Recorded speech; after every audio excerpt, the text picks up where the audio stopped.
That's one thing I noticed with me starting to go on the whole weight loss thing is like it made me realize how much of it's like mental as well. And I feel like that tackling my mental a lot more helped me with the whole weight loss part, because I was in this zone where I'm like, if I lose weight, I'm going to be happy because that's what's wrong with me, because that's why people don't accept me. But then a lot of the time when people don't accept you, it's because you're not accepting you, kind of thing. But I truly feel like that. Like, I feel like if I wasn't as big as I am, my life would be great.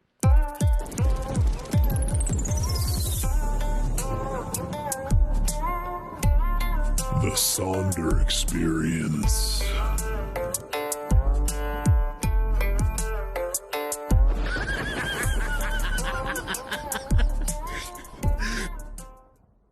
basically, usually it's just talking about like what you would want to work on, what you're struggling with. That's the best way I feel like to do it. That's what I do. Like me and my roommate, we constantly have these kinds of conversations, and usually it's just like it comes up with the problem sometimes that she's dealing with, and then we dive into it. I'm trying to think of, because now it's a lot easier because she is already to that point of like knowing what I'm getting at versus having to almost teach you to get to that point. But a lot of it's just about being self-aware. And that's a hard thing to do, because I'm not saying that you're not self-aware right now. You are self-aware to an extent, but it's being self-aware to the level of like your emotions and stuff. I'll say that I'm not self-aware. I feel like, I don't know, with like trying to grow up and didn't get to experience any sort of childhood, right? Mm-hmm. And then drugs and alcohol and gangs and violence and all that stuff. Trying to like forget about all that and then start over at 30 years old is very hard, because it's like I've already been established as this person. Now I have to try to get rid of that person because I don't like that guy and become something new, but it's like a newborn baby. And that could be part of your problem, though, because even with your past, you can't not be that person. What do you mean? You're always going to be that person, and I feel like learning to accept that part of yourself is a really big thing. I thought the point was to like get rid of that. No. See, I don't know shit about shit. But that's how a lot of people are. If there's things that you don't like about yourself, you want to get rid of it. There's things about myself. Like, there's things that even right now that I look back at it, I'm like, I didn't really love that about myself. Like, being very... I have the potential to be very manipulative with people, and I feel like... Really? Yeah, I can be very... Like, it's because I know how to read people. So if I choose to use that for my own kind of benefit, it'd be easy to do. I know what to say to get people to do what I want to do sometimes, but I try to do that for their benefit a lot of the times.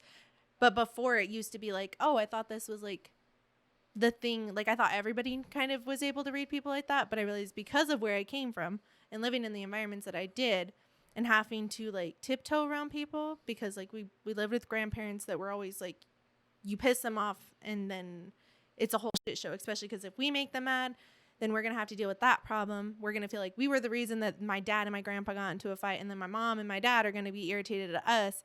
And like, it's this whole thing. So like, and being the older sister, I was always like, okay, I have to make sure that I'm protecting her too. Mm-hmm. So I have to take all of this on, and I got to make sure we say the right things. And I have to like be this person in these situations. And because of all of that, I feel like I learned how to read people like in a different kind of way. And so it let me, like, even with my friends and stuff, like, they're like, oh, like, one of my friends was like, I want this. And I was like, well, just ask like this and then say this. And you can, like, that's how you want to maneuver the situation. So it can be that way. And I feel like I've done it too, like, lightly in the past, like, a little bit. Not terrible things where I was Have you using done it to people. me? No. Oh. No. If I've done, like, now I don't really manipulate anybody into anything. Usually it's just like, I'll manipulate you into seeing yourself, or I'll manipulate you to seeing a different perspective, but never to give me anything that I want. Because even in the past, I wasn't really like that. It was just more of like, I don't know how to explain it. It sounds worse than what it is. But because of that, now I'm able to like read people better. Like, it used to be something that I was like, oh, I'll just like tell my dad like this to get him to go out so we can all go to dinner, but I know that we don't have money, but I want to spend time with him. So I'm trying to make sure that if he has the money, so I know how to ask without asking. So that was like the extent of what I used to do. of like things like that, like trying to get us to go together and knowing that I didn't have the money. So if not, then I could plan what else we could do without having to have the money paid for. It's more of like just maneuvering the situation to be like, I don't want to flat out be like, oh, can you cover it? Because if you at least have enough, then maybe we can meet you halfway. It's my problem solving techniques. My brain's really complicated. That's so exhausting. It's normal for me though. That killed that. Like, I'm tired now. It's really sorry. But I do it all the time. But like, it also, that's why like my dynamic at home, everybody comes through me. Yeah. And it's like, I hate it, but it's just the role that I guess I play sometimes. Right. Cause like my roommate lives with us, and then there's my dad and his girlfriend. And then my sister lives with her boyfriend. And so the way that everything ends up being paid is my sister ends up paying my dad some money. I pay him, my roommate does. And then there's my dad. But like everything, instead of going from my dad to my roommate or my dad to my sister, it's my dad to me to my sister. You're everybody's middleman. Mm-hmm. Plus, that's just with that situation. Then there's my sister always wants my opinion on this, or my roommate, she always wants me to do this. And then my dad gets frustrated. So I have to like filter it out. And like, how do I tell them without it coming off the wrong way? Because I know what they're going through, but my dad doesn't know what they're going through. So I'm like, okay, so she's short on money, but how do I do this? And then I need her to be on her stuff. So I need to make sure that she knows that she needs to meet at this time. So I'm just like playing though. It's just, it's normal, but it's actually way better than it used to be when I was a kid. Cause then I was a kid doing that. And I'm like, okay, so my grandparents asked me where we went to eat. What did my parents say? They didn't tell us what to say before we came down here. And we went here, but they're not going to want them to know that we went here. So, because then they're going to get mad because we didn't bring them food back. So I'm like, okay, well, if worst comes to worst, I'll just tell them we didn't eat. And I'm like, well, no, because then Tiffany's there with me. And she's like, we're not hungry. We already ate. And I'm like, okay, now I got to think on the fly. Yeah, we just had cheap McDonald's, like the $1 menu, and we had it on our way up. Like we just had to, like, it was just stressful. But it was just so you can spend time. That was because that was just the dynamic that we lived in with my grandparents. Let me do an intro. Yeah. Okay. Is this on? Huh? Yeah, okay. We're going. Okay. But what's going on, everybody? Thank you for watching episode 68 of the Sonder Experience. Ranee Valdez, returning guest. I am very appreciative for you making the time to come and do this. The last episode, we kind of got into you wanting to go the life coach route. You basically already do that for your family, for your friends. And so I thought it would be kind of cool. Like if we did are we going to call it a session? Yeah. Let's do a session. And I want to get deeper into the idea of being able to look inside yourself and really pinpoint the problems that you have and then work on fixing them. Because for me, I feel like there's so many issues that it's like an Etch-a-Sketch. Once I start working on it, it gets shooken up and now I'm gone. And I don't know where I'm going. I don't know what I'm doing. And I don't know what to focus on. I don't know if I should categorize my problems and figure out which ones I need to work on first. I don't know how to do any of that stuff. So I'm kind of just always in this state of like exhaustion because I really do want to try to fix this stuff. But then when I start to even think about what that would take, I'm so overwhelmed that I'm just like, I'll just put that off and I'll just run autopilot. That's what I feel like I've been doing for such a long time, is just autopilot. Like I don't even do, except for the podcast, I'm not regular on my TikTok anymore or my Instagram or like any of the weight loss stuff. I'm still doing it, but I've gotten to the point like I don't even like me. So I don't want to put on social media everything about me because I'm like, why would you want to? I don't even want to watch me. Why would anybody else? Obviously they do, and that's my own thinking or whatever, but it's keeping me from I've put myself now in this mental cage and I don't know how to get out. And it happens so fast. So I was hoping that maybe you could, obviously you can't fix me, but maybe you can give me some tools and keys to kind of get in there and hit that. Yeah. And I feel like everybody kind of gets stuck in a mental cage. It's just you're more aware of it, probably because that's one thing I noticed with me starting to go on the whole weight loss thing is like it made me realize how much of it's like mental as well. And I feel like that tackling my mental a lot more helped me with the whole weight loss part, because I was in this zone where I'm like, if I lose weight, I'm going to be happy because that's what's wrong with me, because that's why people don't accept me. But then a lot of the time when people don't accept you, it's because you're not accepting you kind of thing. But I truly feel like that. Like, I feel like if I wasn't as big as I am, my life would be great. and a lot of people think that, but then if you watch like the channels and stuff, like I've watched weight loss channels and stuff before, they say they lost all the weight and then it almost felt worse because you put all this hope in one thing, but you're still always going to find ways to nitpick yourself. And I thought that was just a bunch of like bullshit when people were telling me that. I'm like, you don't understand. But then as I started starting to look at like the mental side of things, I realized if you have a negative mindset because that's what you're used to, that's your normal, then you're going to continue to take that negative mindset with you. And so though you could get to where you want to be, but then you're going to find something else that you don't like about yourself because you're so used to being negative. So it's about getting that negativity and changing it. I feel like that's one of the things that I used to struggle with is I thought I was very positive and I was positive for other people. I know we talked about that on the last episode as well, but I wasn't positive for myself, like with my mindset, with anything that I thought about myself. So I had to start trying to change that. And at first,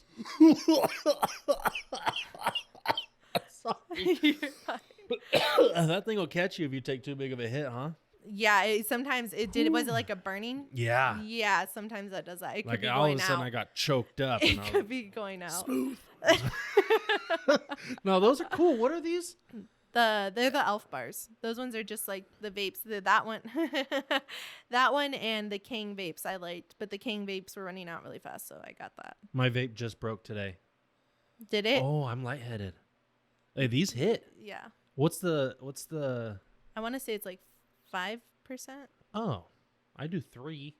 You think 2% would make a big difference like that? It does for me, and those ones are always different than the vapes that I have with the juice. I don't know why. Well, and this is my first smoke of the day too. Maybe because this is like super concentrated. Yeah, I think they are, and they're usually like you can't take too big of a hit, or else like how I do with my vape. Yeah, those ones are usually a little bit smaller. I'm Spacey right now. Like I'm Kevin Spacey. I'm out here. Sorry, I didn't mean to get off. No, you're good. Track. It happens. That's my brain all the time. Oh, isn't that crazy? Can you sleep? I sometimes have issues sleeping. You do? Mm-hmm. Do you have? Okay, so is it staying asleep or falling asleep? Falling asleep most of the time. So, but if I'm really stressed, I lightly sleep, and if I wake up, then I'm starting all over again with it's hard to sleep. But that's only when I'm stressed because my mind's usually racing. I will play the whole day. Sometimes I'll even play like years ago and just, oh, I should have said this. Oh, I wish I did that. Oh, this would have been a perfect comeback for that. Or you know what I mean? And that's the thing that sucks is like I'm staying awake arguing with people that aren't even there. Mm-hmm. But I've never lost a fight in my head, so I'm undefeated. You know what? That's a success. I'm just saying that's a win, bro. A lot of times that just has to do with, I feel like when I get in those states, you're either trying to you're reliving those because there's something that's unfinished about them and you're still trying to process it so that you feel like you can be prepared for when that happens again. But that sucks. It does suck, but it's kind of, I feel like the biggest thing is learning that you're going to be like, okay, no matter what. That's one of the things that I always go back to when I start getting stressed out is no matter what situation I face, I always make it out the other side. Like it always has a way of figuring itself out. But like, how do you focus on that when the issue's so in your face that you can't see past it? That's at that point, what I'll do if I need to and I'm really stressed out is I have to remind myself, what can I do right now? If there's nothing that I can do in this moment, why am I letting it take away from my life? You have one stress. And the biggest thing is half the time you don't even know if that stress is going to happen. Mm-hmm. It's usually a what if, right? And so instead of just understanding that when that comes, you'll be able to handle it because you don't really have a lot of faith in yourself and being able to handle it, you almost you take that moment and you drag it all the way back. And now you're just living in this constant state that you think you're going to get when you're here. And the reason that you're doing that, your body does it because it's like, if we prepare for it and we live in this state, then when we get to this state, it won't feel as bad. But that's kind of your mind's way of tricking you because like if a lot of different, like, I guess how philosophies, I don't know exactly the word, but they say like the biggest thing is to live in the present. Like the past has already happened and the future is going to happen. But like the only moment that you have is right here in the present. But because we're either living in the past or living in the future, we don't actually experience this because your anxiety is trying to like warn you about this what if, but instead of, you're so like fixated on this moment that you're literally taking that what if and creating it right now. See, because I thought it was like kind of a good thing. Like if I keep thinking this way, I won't get caught off guard. And that's what a lot of people think. But are you doing anything? Like if you actually logically like pull yourself out of that and like look at it from the outside perspective and like play like any time that you've done that and then play that situation through, did that help you? Did it prepare you any different? In that situation, like say I'm stressed out about a meeting that I'm going to have and I feel like, oh, they're going to say this. And when they say this, I'll say that. Then they could say this and I'll say that. And then boom, boom, boom, boom, boom. I feel like it is a weakness because I have to spend so much time thinking about this one moment of that meeting. But I feel like I turn that weakness of time spent thinking about it into a strength in that moment. Because at that point, it's like chess. Like, hopefully, they're just living in the moment. Like you're saying, just living in the moment. Hopefully, that's all they're doing and not strategizing this whole time like I am. So I feel like I have been able to kind of take that weakness and turn it into a strength because, like I said, I don't get caught off guard. And I'm able to kind of still speak with them. Only until after that's done, I'm not able to stop worrying about how that is. I still continue even though that moment's gone. Do you get what I'm saying? Yeah. So even after it's gone, you just think about like what happened. Yeah. Like in my mind, I've tricked myself into thinking I'm just preparing. Then I do it and that's that. But no, then I worry about, did that go properly? Could I have done something different? Did I fuck up? You know what I mean? So it's stuff like that. And it's, now, do you like that you do that or do you not like that you do that? I would love to be the kind of guy that lives in the moment. I don't know how. I don't even feel like that exists. And that's what I wanted to talk to you about because a lot of people will do the whole live in the moment thing. How? I feel like both aspects are you. You, the strategizer, the preparer, and just living in the moment. Because obviously you want that. It's about finding kind of the balance between the two of them. Because I do the same thing. But the difference is that I also have gotten to the point where I can just like let some of it go. And like, it is what it is.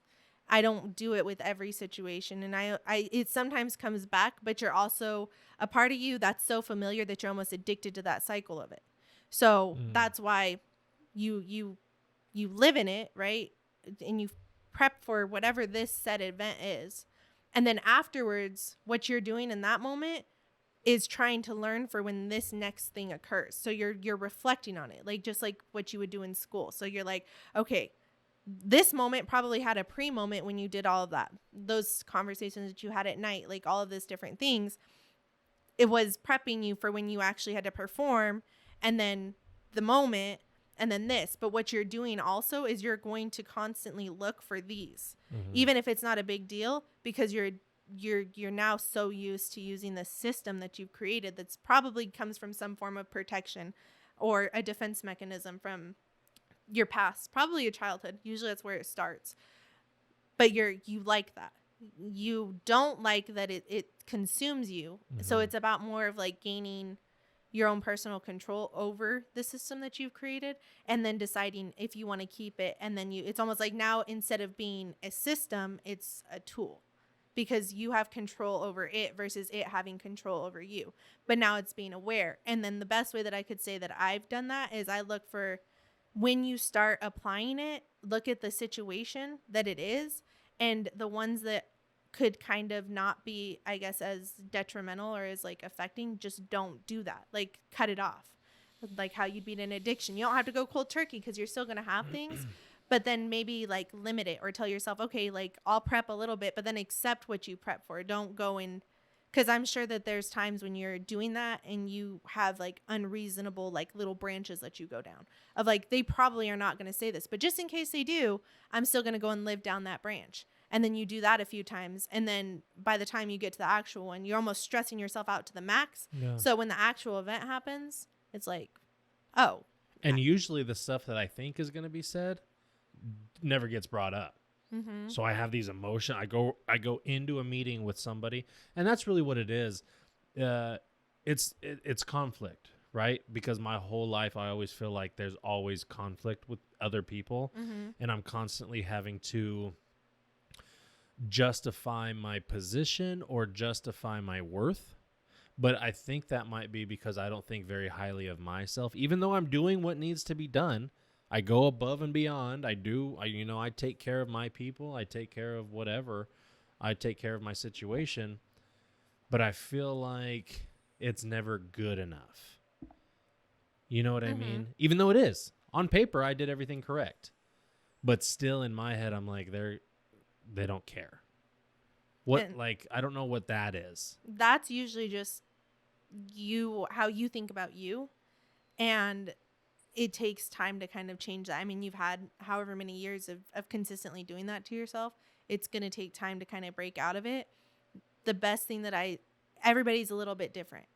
You need to figure out why, because there's still things like, there's times when I fall into that whole rut of like, I just hate on myself. And it's because I've done it for years. It's like my normal. But the thing that I kind of had to start doing was, I started with, when I'm thinking those thoughts, just being aware of them. And then once I started getting aware of like, dang, I really do think really negatively about myself, then I started almost conflicting them, like, no, that's not true. And doing the whole thing that people say, when you think one negative thing, do 3 positive things about yourself. Or just, that's a thing. Mm-hmm. That's a tool. I've never heard that. I've heard it quite a few times, but it's usually a really big tool that people use, because what you're doing is you're almost over flooding your brain with positive thoughts rather than negative thoughts. So every time you have a negative one, it's like when people say that you cut down 1 tree, you plant 3, because over time there's going to be more trees that are being brought to life rather than taken from life. And that's kind of like one of the biggest things that I learned, and that helps me. I'm really good with like visuals and connecting them to like lessons or whatever. So like, and it says it, I think, even basically in the Bible, but I just kind of understood it my own way, is your mind is like a garden. Okay. And you can plant seeds or you can plant weeds. Weeds are going to be your negative thoughts. They don't produce anything for you. They don't help. They just hinder you. Where then you have plants that are going to, positive thoughts that are going to help you grow. They produce fruit, It's about treating your mind like that garden and understanding your thoughts you're choosing what you want to put in your garden. So then when you start looking at that aspect, it almost lets you visualize you having more control over your thoughts, because you aren't your thoughts, but your thoughts do affect you. So you have control over your thoughts, which is kind of one of the weirdest things I think that I had to learn, is that you do have control over your thoughts.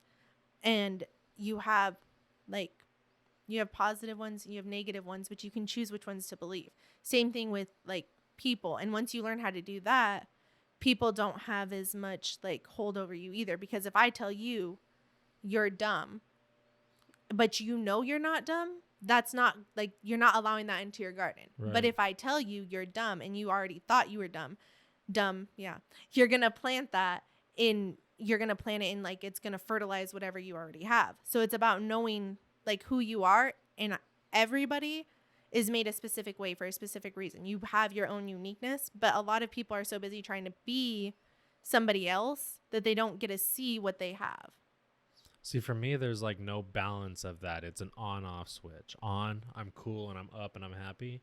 Off, I'm negative and just toxic towards myself. Mm-hmm. But that, I don't know how to snap out of that. You know what I mean? So even like, if you're thinking 1 negative thing, think 3 positive things. I can't help but try to think positive and be like, oh, you look like this today. That's bullshit. You know what I mean? I'm like immediately fighting, or like I'll say something nice about myself and I'll be like, that's really lame. Like now I just feel stupid I don't know. It's like I don't allow myself to feel good about myself because I feel like I don't deserve it for whatever reason. And I've been there. Those moments when I'm really like that, that's when I'm like, I get to this point and I'm like literally what I've done is I'm like, shut the fuck up, like to my own head. Like, and every time that happens, I just consistently do that, because if I can't plant the the seeds, you know, the fruit, then I'm going to stop myself from getting me further into this. And in those moments, a lot of the times I'm choosing to be there. There's usually a part of me, like I read this one book that was saying that you get addicted to like certain emotions, sometimes negative ones. And so what people will do when they're addicted to those negative emotions is, in order to like get the hit of that negative emotion, you will use whatever you have around you and your mind will create it. So like if you like anger, you can use your spouse to produce that. Like you will create that in your reality. But if you start to like be more addicted to like joy or happiness or anything like that, you're going to produce more of that.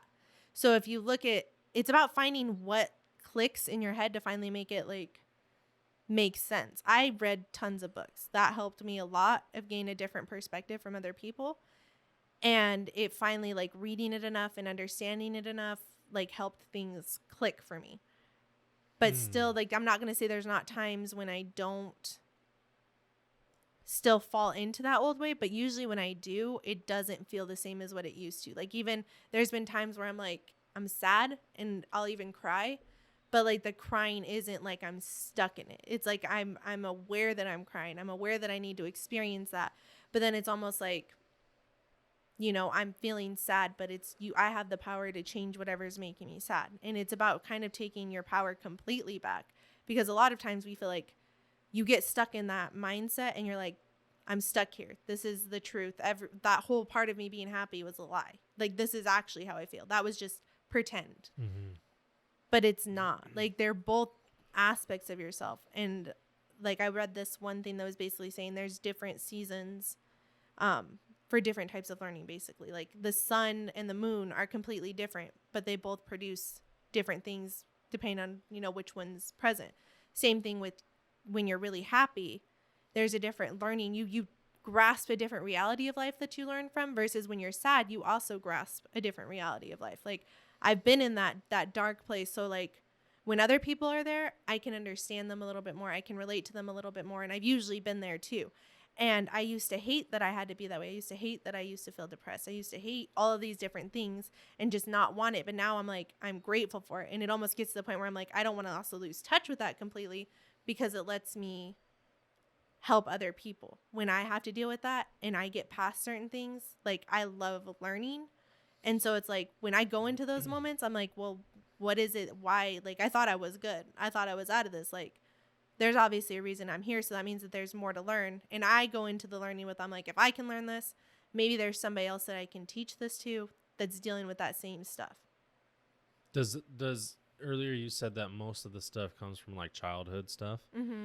That was 25, 26, 28 years ago. How do you, as an established adult trying to figure out your issues now, how do you go back to that and figure it out? Because what if there's stuff that you just like forgot about, or like your brain pushed out, like repressed memories? That's and stuff what it like is. that. Yeah. I mean, I honestly think that I have some of those as well. My biggest thing is sometimes I connect them back to childhood, and I know that probably a lot of them has started there. But at first, like, you can't. I wanted to go and be like, I want to work from the beginning to now. The best way to learn it is you work from now and you just slowly progress back. And then sometimes you just end up being like, I'm a people pleaser because of this situation when I was a kid, and it clicks. But you first have to be aware of how you people please, that you do that, why you do it now. And then you almost start broadening, like you start to learn it and it starts to like broaden in things. And then that's when you finally connect it. Like, you don't really need anything to remember from your childhood. This is something that usually the best way that I've learned to start it is you start here and you work your way back. So you look at what you're dealing with now and what you do that you don't necessarily like about yourself. And the biggest thing is you usually find out things, especially that you hate, they're like gifts. But the problem is that we're looking at them in a negative way. Any problem that you have, if you look at it in a positive light and you pour that like love into it, you're going to see that it's actually usually a really good thing. But the problem is we're also in a society that kind of almost, I feel like, teaches you how to be negative more than how to be positive. Because if you're negative, you're easier to The manipulate. victim is celebrated. Yeah. In my opinion. Mm-hmm. It's like the cool thing to be a victim. You know what I mean? And I do that.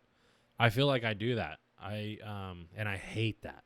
I don't want people feeling bad for me, but it is a lot easier when... Because you also gain attention from that, you know? And if you're not giving... Yeah, but I don't want to be seen as that... And nobody does. And Yeah. it, like, I'm the same way. Like, there's times where I'm like, sometimes I wanted to... I was really good at playing the victim, and sometimes I still feel myself trying to get dragged back into that. But if I play the victim, I don't have to take accountability for anything, which means I don't have to do the work to get myself out of the situation, and I can just stay there, and people will feel bad for me, and I have an excuse. But that excuse doesn't do anything productive except for how I look to other people around me. Yeah, because nothing changes.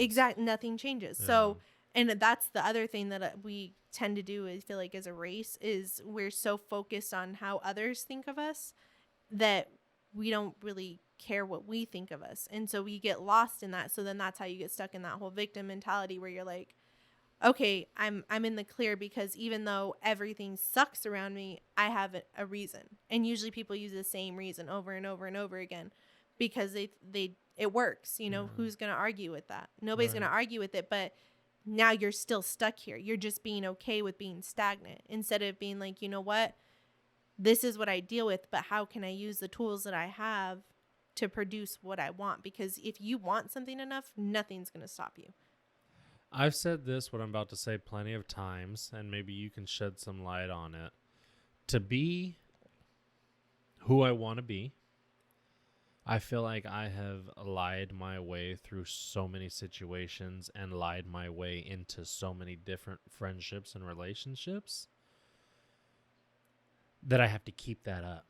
You know what I mean? Because if I go back and say, that's not really how I felt about this, or even like, I didn't even really say that or do that. I just told you I did because I felt like that's what you needed to hear. I felt like that's what you wanted to hear. So I told you I did something. There's lies that I've kept up for years. Entire relationships, entire friendships I've kept up. And it weighs on me, but I'm so afraid to be honest about it and let it, and even though I know it would feel better for me, I don't want to lose that person. So I'm slowly trying to kind of blur out all that stuff that I've done and slowly start introducing this new guy so that new guy becomes the norm. Does that make sense? But I don't know how to not feel guilty about manipulation or lying or that kind of stuff. I don't know how to get that off of me without just being like, this is what I am, this is what I did, I'm sorry. Then I have to leave it up to them to accept that and forgive me, and I'm not a trusting enough person to believe that's possible. Is it that you're not trusting, or is it like one thing that I think that you do struggle with, a lot of people do, is a need for control. So that doesn't let you hold the control anymore. It puts it in somebody else's hand. And that's the same reason why you prep, because you want control of that interaction. A lot of things do come down to control. The only reason why I know that is because I have a lot of control issues with things. And that is probably something to really dive into and look into like more and pay attention to, because I'm sure that's something that you probably struggle with. And because you want control so bad, like this is one way that I've noticed it. It's me with food. Food's something that I've always had issues with. I've noticed the more that I try to control it, I end up falling off. And then I end up falling into like binge episodes, right? And so because of that, what ends up happening that I've learned is it's my mind's way of almost being like, okay, you're not going to eat that food. You're not going to eat that food. It's not good for you. It's bad. No, like you have it in the house, but you're not going to. But because I want control so bad and all I'm thinking about is not eating it, I'm like, you know what? I'm tired of not having control in this situation. So I'm going to gain control by eating, and then I feel bad about it. And then it's like, well, I already fucked up, so let's just continue to fuck up kind of thing. Yeah. Sometimes things like that, control the thing about when you learn things about yourself is it can come in like different forms. So like losing control is still a form of control because you are now choosing to have that bad snack versus you just messing up and having it. But your mind almost manipulates things to be that way. But I'll choose what's bad for me every time. And because that's all I've done. And it takes time to kind of learn how to get control over your control. And sometimes that's just letting go and being like, you know what? Even if I have that snack, I'm going to be fine. And I've noticed since I've started being like, you know what? I'm done like trying so hard and I'm just going to enjoy myself. And then I'm more present with myself. Like this is just obviously in the form of food because I'm getting off track. But I think it's really on track because I have stuff to add to that too. Okay. But like instead of just like I'm more present, and so because I'm more present, I can listen to my body more and I can be like, you know, I'm not really hungry. I'm actually kind of stressed or I'm bored or I really don't even want that. The reason why I want, and I'm able to be more present in my thoughts instead of all my thoughts were getting clouded with is no. In my mind, and then I want to ask you a question, but to explain to you how I do it, in my mind, I feel like if I'm not that no, 100% balls deep doing this, and I fail or I mess up or I have that snack or I don't go to the gym a day or whatever, in my mind, I'm immediately like, oh, you were never serious. You never really even wanted this. You just, same old Garrett doing what he fucking does, you know, just, and that's what I wanted to ask you, just with the, because you're not really doing weight loss like on social media stuff, kind of, but not like not super. Yeah. So maybe you won't be able to answer this question, but I feel like if you do give into that snack or I'm just going to live my life and learn to be happy with it and learn to have a little more control, are you not worried about how people are going to look at you and be like, oh, she's just another whatever? I used to like in the past with a different mindset, but now I'm like, nobody's like, you can judge me and I can match your energy and I can be just as rude to you. Yeah. Because you're not perfect. Nobody is. We're all dealing with stuff.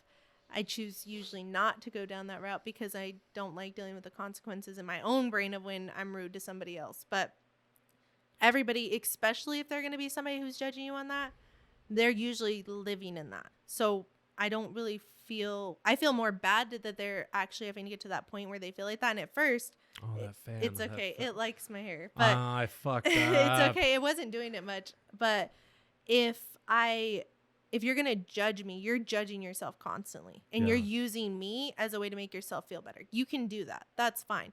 At this point, I really don't care what anybody thinks about me. I care how I live every day, how I wake up.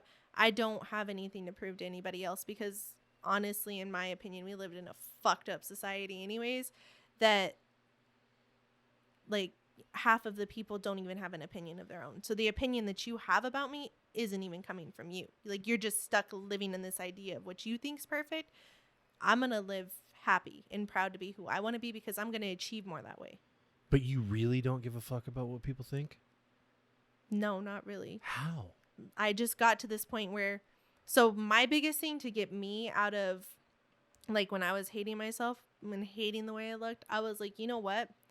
Even if I am the like worst of the worst, like the ugliest person ever, I know what I have on the inside means more. And I've also realized that like people get so stuck in like this, like their physical selves, their physical bodies, like all of your material possessions. Like we're all so lost on that we don't even realize like the important parts of ourselves. In my opinion, like everybody has a different opinion, but in my opinion, like what, like my soul and who I am is like deep down inside is way more important than anything I will ever achieve here, anything that I will ever get, anything that anybody ever thinks of me. The only thing that I want people to know and like think about me is that I was kind and loving because that's who I want to be. But I don't care if you don't think that I'm that way, as long as I know my intent was that way. And if my intent was perceived the wrong way, like, of course I want feedback on like those kinds of things. Like if I made you feel a certain way, if I made you feel like crap and it wasn't in a helpful way, if I demeaned you, I do want to know things like that because I don't want to spread that at all, because I don't want to add the weeds to your own head.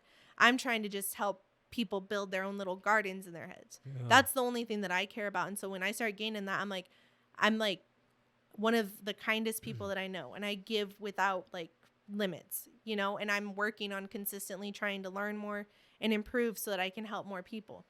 That isn't something that a lot of people have nowadays. Yeah. So I value that very highly in myself, and I try to nurture that aspect of myself, that if you actually see me for who I am, my physical appearance isn't going to matter. And if you do care how my physical appearance is over who I am on the inside, you probably don't even know who you are on the inside. And so I'm not really going to be sad if you're not like a part of my circle, because you don't even know who you are to be coming into my circle. Yeah. And so I've done that. I don't think I'm better than anybody else in any kind of way, just like nobody else is better than me. I have certain gifts and my own like capabilities and understanding of life that nobody else can even compare to. So I focus on that rather than any way that I look on the outside, because that's always a matter of perception anyways. Are you happy? Yeah. I mean, I have days where I'm like, but I'm cultivating. Also, I know why I'm not happy, why I'm not where I want to be. And I'm still trying to figure out where I want to go in life. And I feel like that's where I get overwhelmed sometimes, is figuring out my direction. But overall, when I come down to it, I don't have a reason not to be happy. So when those thoughts come up, are you able to kind of clear the fog and stay focused? Or do you kind of like fall into that? And it depends. But when I do fall into it, I'm usually choosing to be there because I know, like, I'm like, okay, this is a common occurrence. It's starting to happen. What am I not like understanding? Like, why does it keep on happening? And then like, if I dive into like feeling sorry about myself, it's more of like, I'm almost there observing rather than living in it. I don't know how to explain it other than that. So instead of feeling all the emotions and believing them, I'm like, okay, why am I thinking this? Why am I feeling like this? Like, I start asking the whys, because like, I think it was a TikTok that I saw, and it actually helped put some things into perspective, but it's like, you can't be your thoughts because you're the ones observing your thoughts. So how can you be the thing that's occurring yet the thing that's observing it? Yeah. You can't. So it's one way to show you that like you aren't your thoughts, but if you choose, you can choose to be your thoughts in a way. So like, it's almost like understanding that dynamic. And so like before, I used to just flow with the thoughts like one, but now I like, when I'm in those moments, I pull myself out and I just kind of like almost imagine like the thoughts going by. Yeah. And then I can choose if I want to attach to them or not. If I'm choosing to attach to sad thoughts, it's probably because for some reason I want to be sad. And do you think that plays a role in like, is there room in life for sadness, and does it does play serve a purpose? I mean, yeah, it's just trying to show you like you're unhappy with something. Something's not how you want it to be. And that's your body's way of being like, we need to change something about this.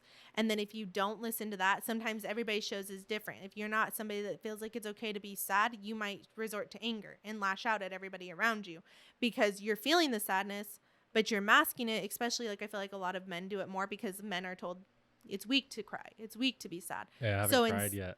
I haven't cried yet. I'm holding them. You got this. I'm holding the but tears. It's not a bad thing. I mean, crying, it feel like takes more strength than anything else, because I mean, you're being in a very vulnerable state, but that's showing that you really don't care. You're just being human. But a lot of people mask it with secondary emotions. All of those emotions are trying to show you, imagine it's like a kid, you know, I don't like this, and I'm trying to show you that I don't like this. But the more you ignore me, the worse it's going to get. Yeah. So you need to figure out what the problem is. Even if you think it's stupid, like maybe somebody said something to you and you're so busy trying to just be like, I'm not that weak. Like, I'm not going to let somebody else's opinion get to me, because you're not supposed to do that. And everybody's living in this, what you're supposed to do, that I feel like you end up repressing it. And maybe what hurt you wasn't that somebody said something rude to you, but who the somebody was, or where it came from, or why they would have said it. Right.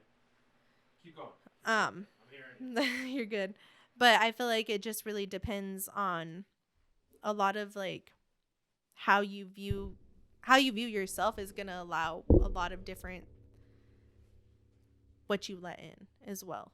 Like, there's just a lot of different aspects of it, and it's figuring out almost a way to get through. Like, everybody kind of builds a different fence, and it's figuring out how to get through that fence.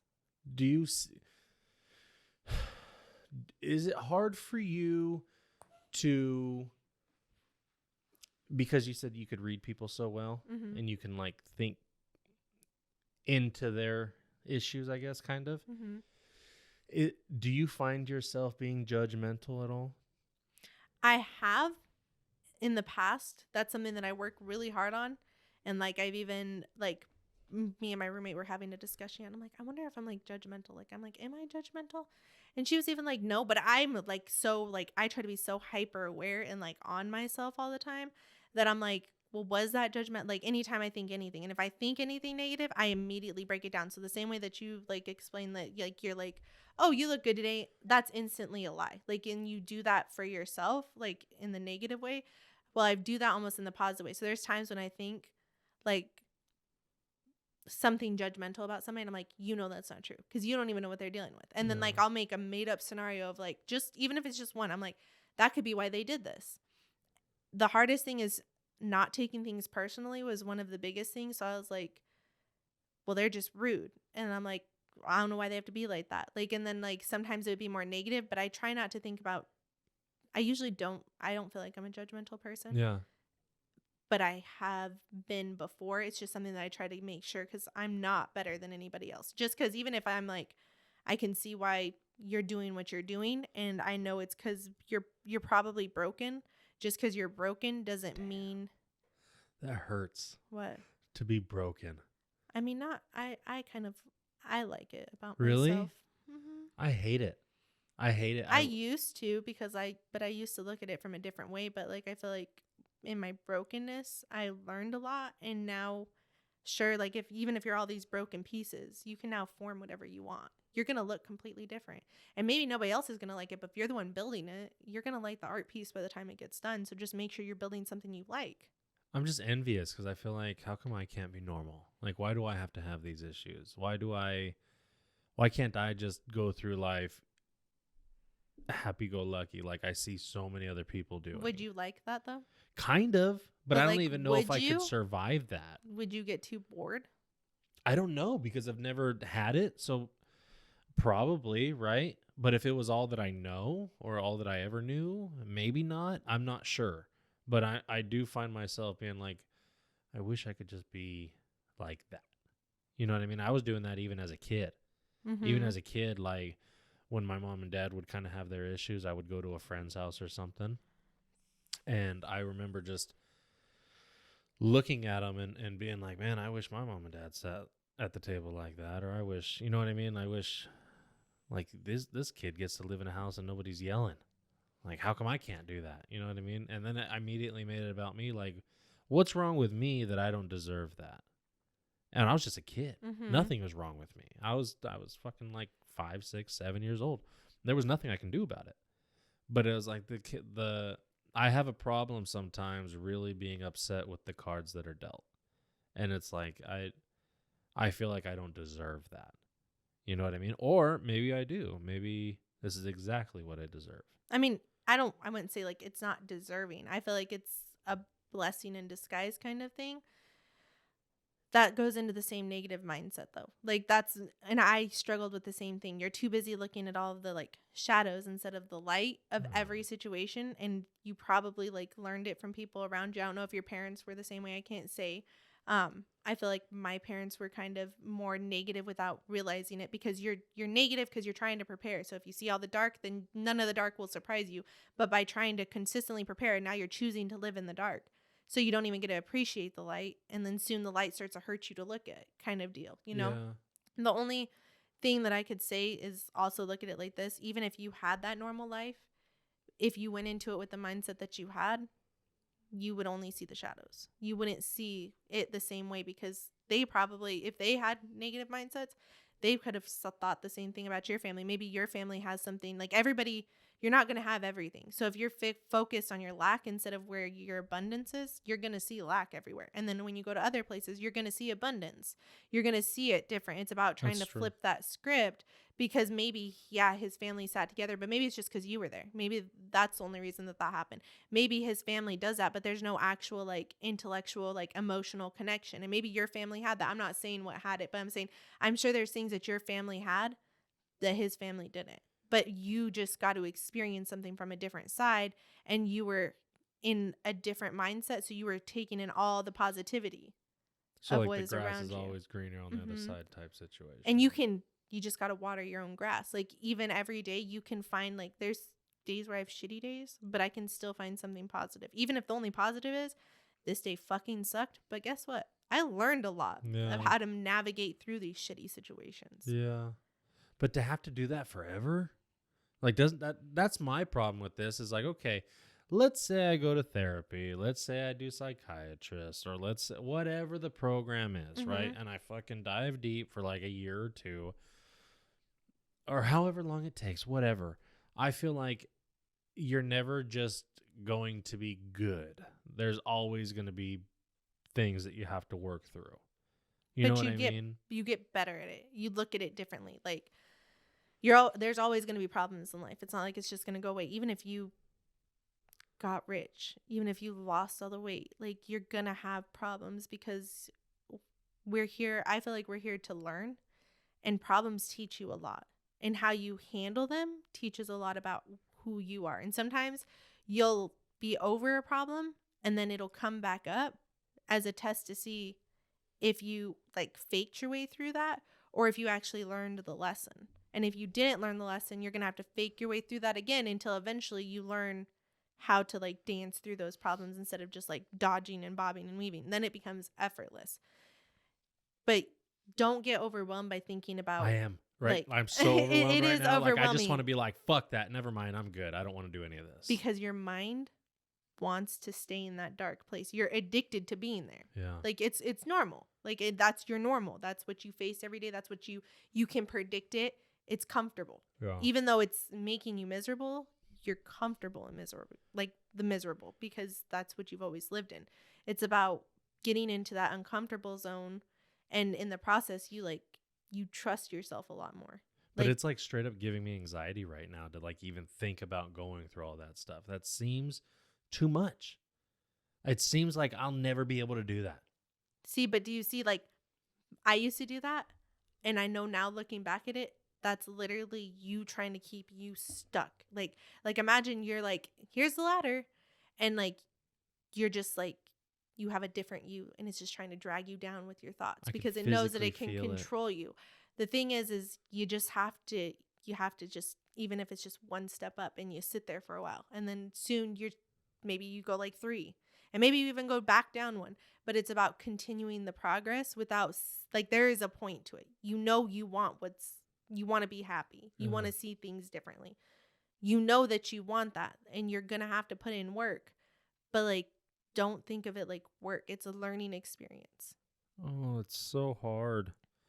It's so hard. I'm so tired right now just even thinking about it. And it makes me have like, I don't know the word, but like, I'm not jealous, but like if jealousy and being proud of somebody had a same emotion, that's what I feel towards you, to be able to understand that much about yourself, that you're like, this is because I do this, I won't do this, that way I can do that. You know what I mean?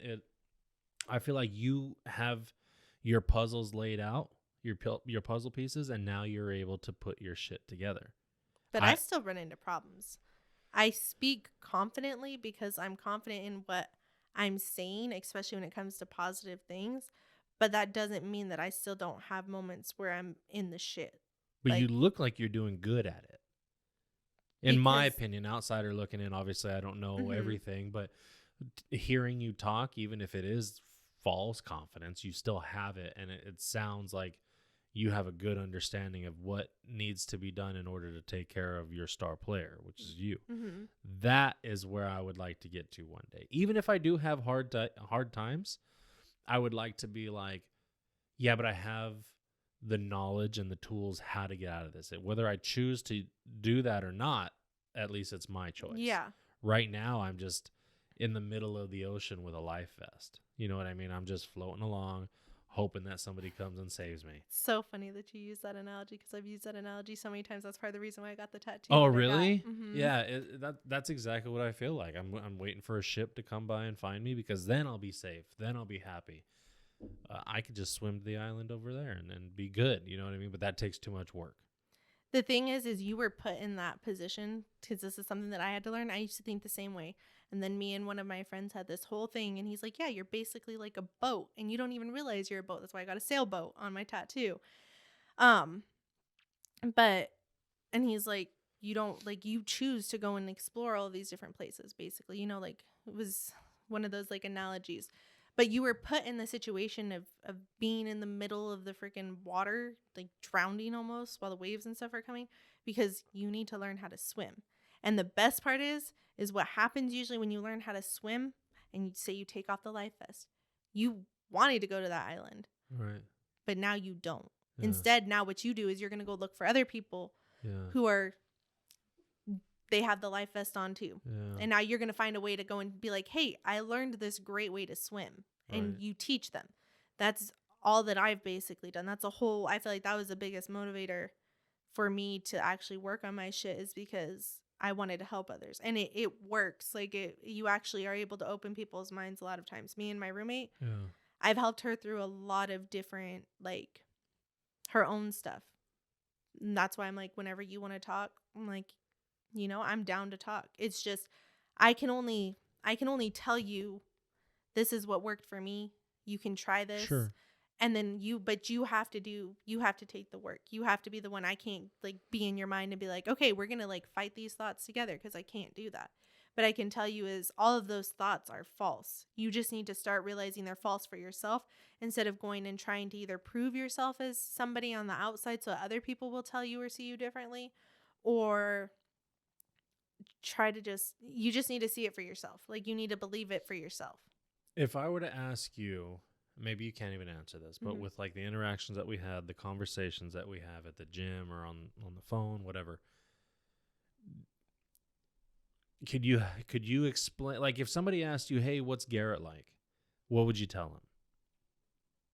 Could you explain me to somebody if you had to? It's like, how would I describe you, basically? Yeah. How, like, who am I in your eyes? I think you're super driven. You have like this need and this want to be great. And it's a like really great thing. If I were explaining you to somebody else, I don't, like, that's the one thing I don't do. I don't go and tell like anybody's personal stuff. So I'm not going to be like if I were explaining you now, how I see you, like, to you is obviously you want to grow. You just have work to do. The biggest thing is you have been in this place for so long. You love being in that place. You say you don't like it, but then when you start getting the tools, your mind almost does, and everybody's mind does it. It almost like shuts off. And it disconnects for a second, and you go into the victim mode that you like, and that's a lot of work. I don't want to do that. That's not a bad thing, and I'm not like calling you out like in a rude way or anything. Yeah, I'm hearing you. But you you have question. Huh? I'm the one who asked the question. You have a lot of like defense mechanisms in place. I feel like if I were to be like, what would stop you from like actually making that breakthrough to where you want to be, it would be you just choosing not to want to do the work because you're scared. Like, and it's not in a bad way. You just, everybody's so, if you can figure out how to not let your fear control you, you will probably never have anything else manipulate you again. Like, that's what nobody realizes is if you look at the world we live in and you're bred, though, you're like bred, the school system, everything in life instills you to live in a place of fear, because when somebody's in that state, like, it depends on how you look at it. I've looked at it a lot of different ways, but people even say, like, I don't know if you've ever heard about, like, there's the chakras and stuff. Crystals? It's body centers, basically, energy centers in your body. This is, I read all sorts of stuff, but I'm not saying that I'm like stuck in one. Is that like auras and all kind that of stuff? Yeah, it's similar to that, but like basically it applies, I feel like, to people in a different sense than how people can view it. But like different energy centers do different things. And so you have like the survival energy centers, which you can think of even as your thoughts or the mindset that you operate in.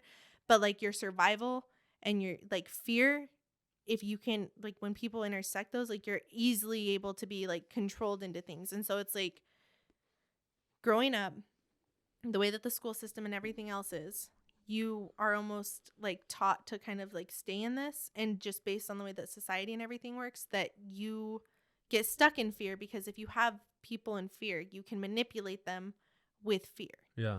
But if you choose not to let fear like stop you, that's where you start making those leaps and bounds. Like all of these people that usually people are envious of, they didn't let fear stop them. They just went for whatever they wanted. They wanted to be an actor or a singer. they didn't let any of the fear stop them. Even if they had it, they still conquered it. You know what I mean? Yeah. That's what's kind of stopping you, is the fear of the unknown. Like, Yeah. if I do all this, it's all this work, but what if it's not even worth it? But you're Yeah. literally just keeping yourself trapped. Like, okay, so you try it and you don't like it. Now you have a different understanding of life. Maybe you can build something that you do like out of that. But do you like where you're at now? Yeah. You don't. But your mind's trying to like consistently keep you in this loop. And fear is the easiest way. So my way of gain over fear was just kind of forcing myself into things. Just like doing it. Yeah, because Okay. normally, like, even with like when we had the first podcast and not knowing what to expect, there was no way that I could predict what was going to happen because I've never been on a podcast. I've never been in this situation.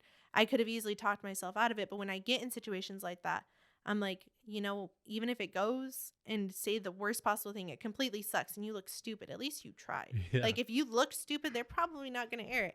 And if they do, if people watch it, they watch it. I don't really care. But like in the past, past me probably would have been like, you know what? We're not doing it. We're going to find an excuse, like blah, blah, blah, blah, blah. Like, I probably would have agreed to it and then started overthinking it and then like pulled back. Yeah. But now I'm like, I would regret not doing it because what if that's something that I needed to do for me? Well, not to stroke your ego or anything, but you got a lot of views on that video. I've gotten a ton of feedback from you talking about, hey, that chick really knows what she's talking about. And I've had people tell me straight up, you need to spend more time with her because she's a good influence. I'm like, yeah, but I don't want to bug her like that. But like, even say you're fucking faking all of this and you don't really have a fucking grasp of what you're talking about, you still know how to fake it good enough that people are like, yeah. It's completely not fake. Sometimes, like, I feel like I've gotten to this point with a lot of like trial and error, but I am confident in what I say, mostly because like I used to not speak on a lot of different things because I was scared that I was wrong and going to lead somebody down the wrong way and then I needed to be perfect and all of that. So now I am confident in what I say. Sometimes it doesn't come out exactly the way that I want to. And if it doesn't, then I usually try to explain it. And not everybody's going to understand the way that you explain Mm-hmm. it. But I feel like you are smart enough to find a way to connect that to them. You know what I mean? Yeah. Whatever, like the fucking sailboat stuff or like, the life vest stuff. Like you're able to make it make sense for people. And I think that's important too. We were kind of talking earlier about how like there was a position that was open or like For the life for coaching the life thing? coaching thing, Mm-hmm. and you just decided against it.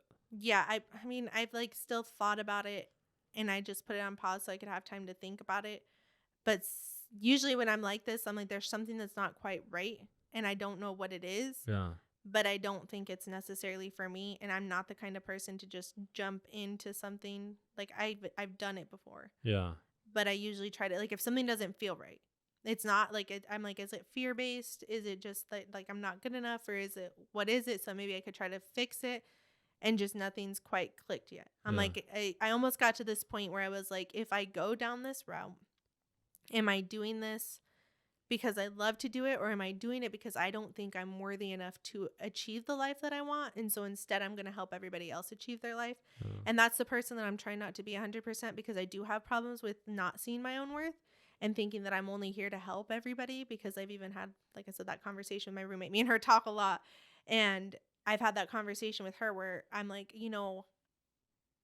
I don't know what I want in life. I don't really care like what I have in life. The only thing that I want to do is help people. But then in the same aspect, it's like I do want to create a life for me. So I'm like, I know that if I were to do that, I would probably be really good at it. And there would be a part of me that really loved it. But I'm afraid that if I do that, then I won't go after the things that maybe I should be going after. I love writing. I love drawing. I love doing things like that, or making music, things that are like that are more just me based, that still like connect with other people in a different way. If I go and do life coaching, I don't want to get lost in it either. With the love and the care that you show for people, have you ever had people try to like take advantage of that? Yeah, I feel like I have. In the past, like I feel like a lot of people, they can, but my whole life I'm not a super social person. So I've never really loved being in crowds or anything like that. Like obviously you have like middle school and high school where you're trying to fit in, and I don't know, maybe it's because I never really fit in there. I've never been super sociable, but there have been people I feel like that know how to push those limits with me. And that's when I had to like learn more of how to set up my own boundaries to like actually be like, okay, I'm allowed to not give because I need to prioritize myself. And while maybe giving you money isn't going to, it's not going to kill me, but it's going to stress me out a little bit. When you're not reciprocating anything, I'm allowed to cut that off because mentally that's killing me. Because now I'm like, I start doing this thing where I'm like, okay, I have you like that, but you don't have me like that. Like, why is that? And then I don't want our relationship to get like damaged. But my thing is I always have to justify everything. Right. Because I am a giving person. And I have had people take advantage of that. And now I stand up for myself a little bit more. And I'll still like, I guess I have more of a process where I'm like, okay, if I don't like something that you're doing and I don't feel like it's fair, I'm going to bring it up to you. And we're going to have a conversation about it because a lot of people in my life I can have a conversation with. If you don't respect that, I will act accordingly for myself. Yeah.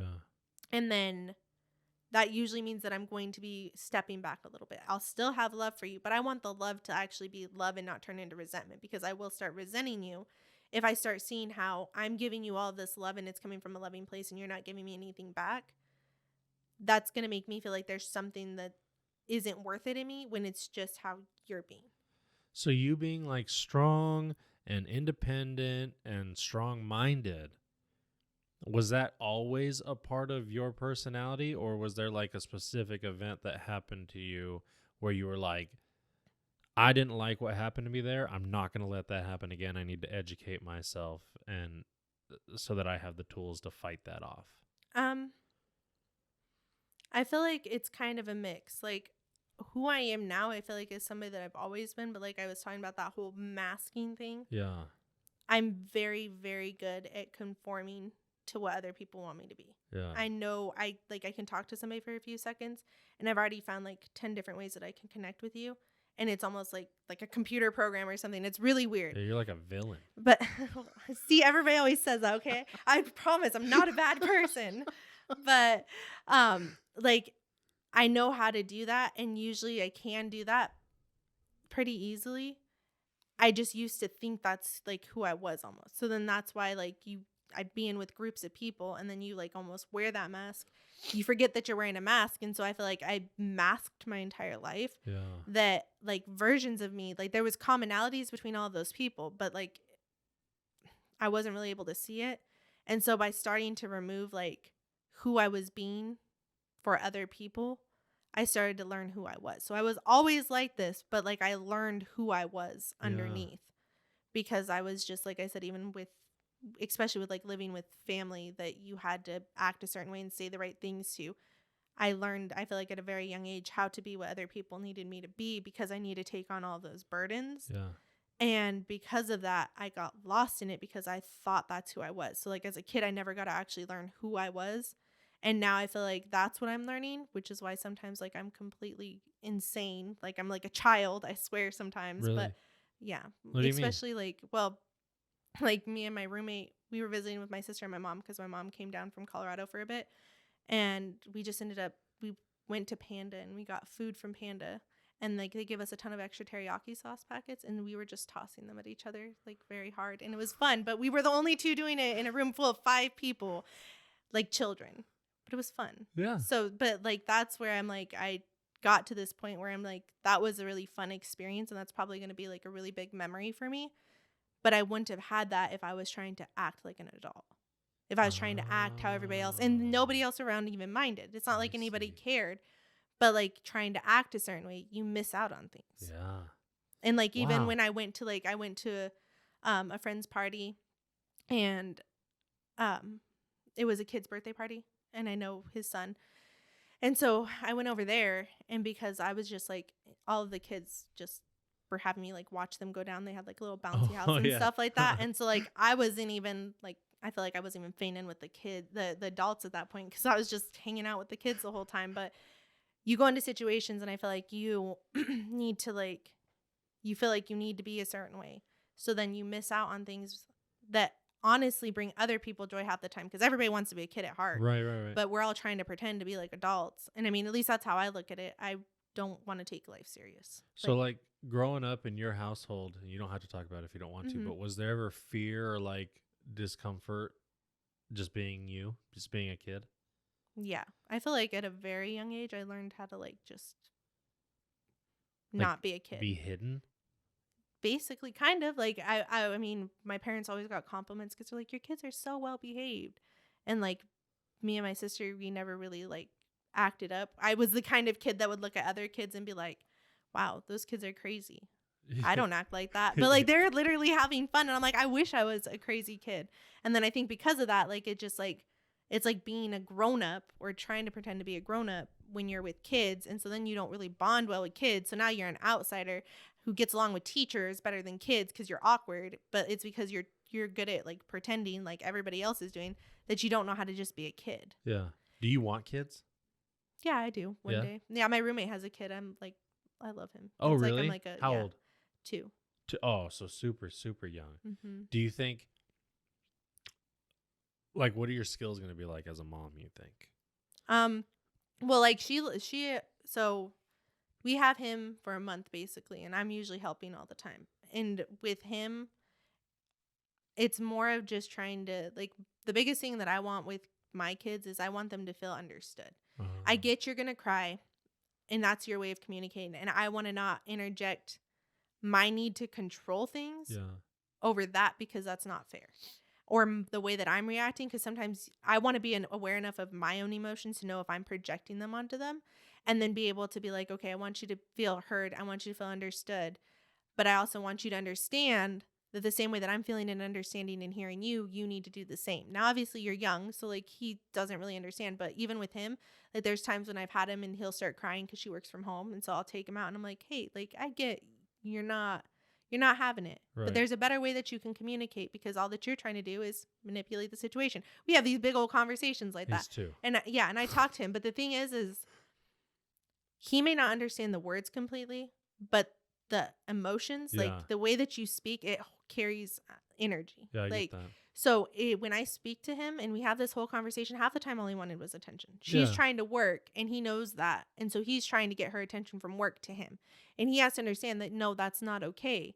But I don't want it to just yell at him either. So I go and we just have a conversation. He gets the attention that he wants. He also gets the lesson, whether he understands it or not. But if now I'm building the habit of speaking to him like that for when he gets older. Yeah. And then he calms down and he seems like he understands. And after a little while, like I can say things like, is that working for you right now?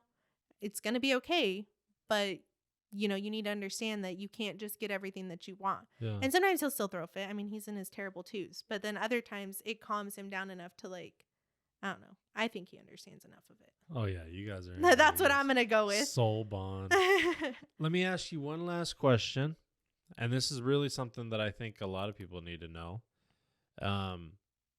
As a whole, just people in general, if there was one thing that everybody could add to their life that you think would make life just a little easier, a little better, or nicer, what would that be?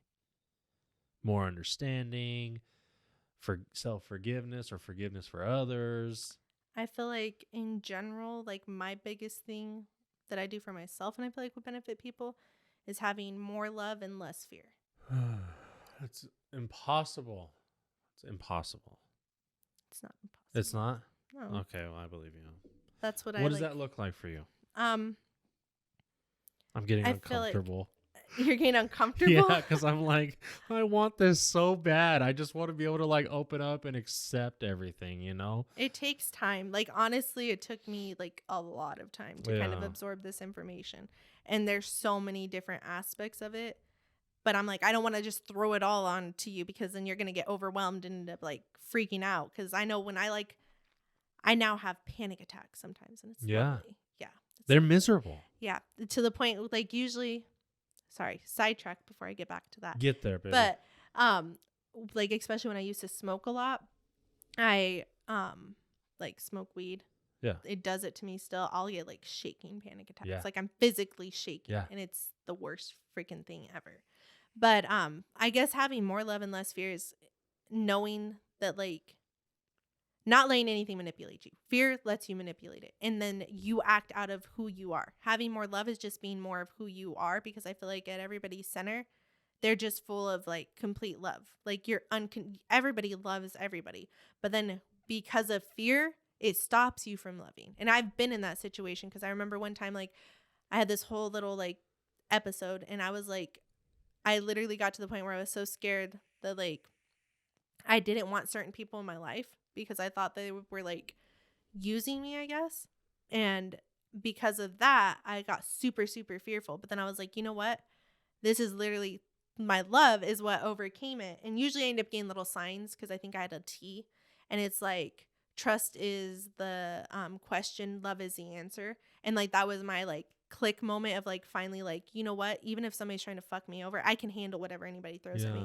But the one thing I don't want to be, that I absolutely refuse to be, is somebody that like removes my light from the world. Like part of the reason why I got the lantern too. But I don't want to remove my light from the world, which is my love. Like that's how I look at the whole thing, because there's the whole thing in the Bible where it's like, you know, your light shines where it needs to shine, basically.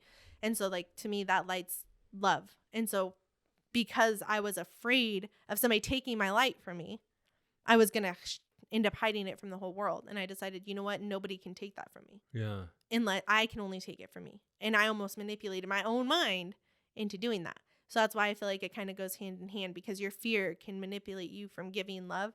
But if you're giving love without any expectations, without any like any kind of negativity on it, you will always reap what you sow. Is it hard for you to be in a relationship with somebody? I don't think it would be. No? But I don't really even date much. I feel like I'm really picky about who I keep around. Like you don't need it? Or do you even want it? You know, can I ask that? No, you can. I realize when it comes to things like that, like with relationships, I feel like I almost self-sabotage or whatever, because there is still fear there. A fear of, I feel like, committing, because I have committed to people before, and then I waste my time, and I don't like wasting my time. Oh. Also not knowing exactly what I'm looking for. So when it comes to things like that, I feel like I'm very picky. Yeah. So if I found a relationship with somebody who thinks the same way that I do, who's open the same way that I do, it'd be a good experience. But it's more of just finding somebody. And also I don't do well with like a lot of pressure or expectations on me. And so either I feel like now in the dating world, you either have people who want like no kind of commitment, and it's just like a no strings attached kind of thing. And I'm like, that's not really the kind of person that I am. Or like I feel like I get attached very easily. So like I don't want to be dealing with that. Or you have people who want to jump right into something, and I'm like, I don't know enough about you to be doing something. And that scares me. Like that scares me mostly because I'm like, okay, you're gonna, you know, you want to be in a relationship, but you don't even know me. Right. I know that you don't know me because I don't really know you. And I'm also over here like, I know that I'm like not fully showing myself. You haven't even like, sometimes you haven't even met me in person, and you're already like saying that you really like me to that level, but you don't know me. Right. And so to me now I'm like, you probably don't even know you if you like this version of me, because this isn't me. Like this is me, but this is me only on the surface. That's where I feel like, because of the way that I think, I see things a lot differently. And so I'm like, you also probably need to heal, and I don't want to accidentally hurt you, because I'm at this place where I'm like, I'll set boundaries and you might not understand them. And so I need somebody that would understand, like if I'm telling you something, like, or I'm not doing something, it has nothing to do with you. It usually has to do with me. And I need my own time a lot of times. Sometimes I just don't feel like doing anything because I've gotten set in like that single life, and that's like my comfortable place, that to want to change that, you have to bring something to the table that I don't already have, and it can't be problems. Do you feel like you're intimidating? I do. I've told you that before though. See, I didn't think that I did, but I feel like I could see, I guess, being intimidating. In a good way though. For me, and let me explain. Like, so intimidating is like not that, oh, I'm scared of her, or she could see right through me, or she's judging me, or anything like that. Intimidating like, oh, she's up here, and like I would love to be able to be up there with her, but I feel like I'm not right now. But somehow I want to keep her in my life. I'm talking as like a single dude trying to chase you. I want to keep her in my life. I want to impress her. But I feel like you're not the type of person that needs that. You just need somebody to understand themselves so that you guys can be together. Mm-hmm. You know what I mean? And I feel like I've ran into that before, where it's like, and to me, it's just like, it's overwhelming, because I'm like, okay, now you see me at a level. Yeah. And I've done it to people, and now I understand, because I feel like I understood what I was doing to them. but it's because I didn't know me and I was looking for some kind of validation in that. But now I've been where you're at. Right. And I know how you're seeing me. And that's a lot of pressure to put on somebody. Yeah. And I don't want to deal with that. Like, I've used to like be this person who's like, I need a relationship. I want a relationship so I can have a family and I'm going to create this life. And then boom, that's my happy spot. And then by that point, I'm going to lose all the weight and I'm going to have this perfect life and la, la, la, la, la, la. But then I realized like I chased it and like had shitty experiences because of that. And part of those shitty experiences now I'm having to deal with and like reassure myself like, okay, it's probably the people that you're picking, blah, blah, blah, blah, blah. Not everything's going to be like that. You're not that version of you. And now I have to instill trust in me, but I'm still those old versions of myself. So like because you know, you go through things like one of them I was cheated on. And so it's like now I have to know, like I already knew what was happening. I just didn't trust myself. And so now I'm like, okay, it's about, and a lot of these, like the thing about me is like all of these people I already had the answers to. Like I was like, that situation, I feel like this is going to happen. But because I'm trying to like not be like in those situations, I was like, well, I don't want to think of people in a negative way. I wasn't really protecting myself. And so because of that, I wasn't standing up for myself. And I think that's why I'm so like standing up for myself now, because for years I didn't. And it's like standing up for that old version of yourself. You don't want to be that person. I need to be able to say like no when I want to say no, instead of just like going with like what's happening kind of deal. Yeah. And so because of that, like I'm having to reinstill who I am, and I'm needing to build that trust in me before I go and be like, I don't like at this point, I don't trust myself to pick the relationship at this point. So it's like now I'm just in this zone of like, I want to work on me. I feel like you learn need to be established and happy over here on your own. You need them to be happy, established over here on their own. And then you guys just do life together. Exactly. You're not looking for each other to make each other happy or to fill a space. Mm-hmm. You guys are cool by yourself, but you enjoy each other and you want to do a life together. Exactly. Yeah. Does that exist?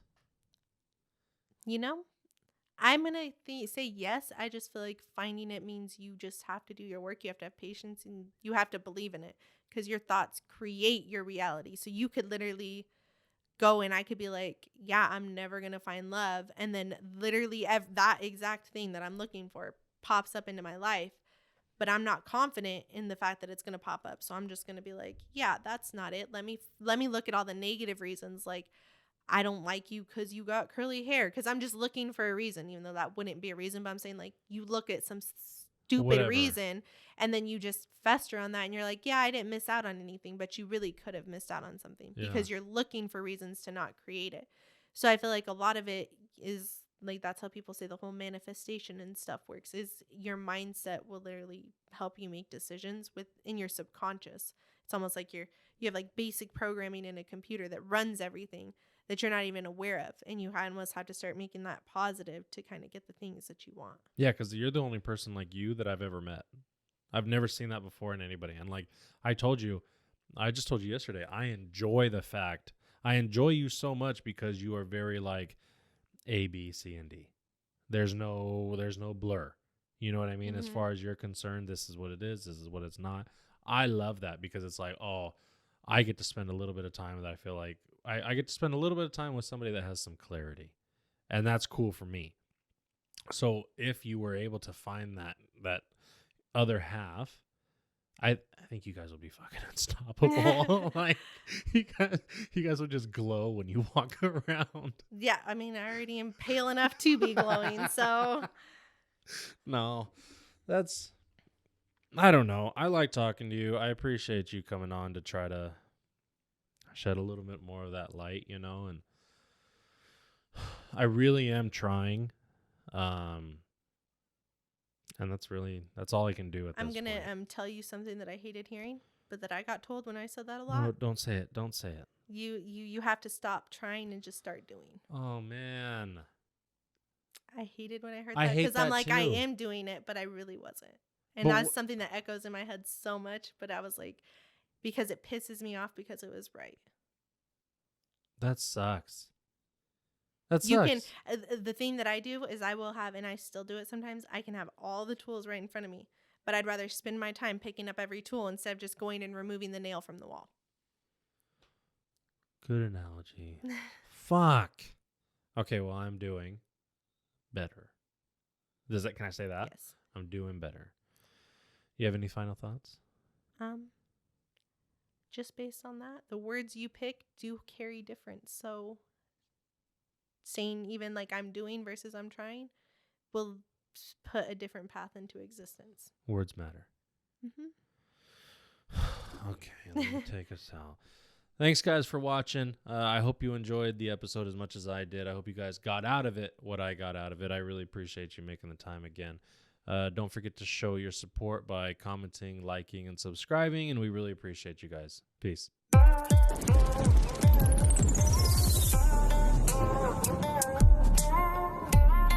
The Sonder Experience.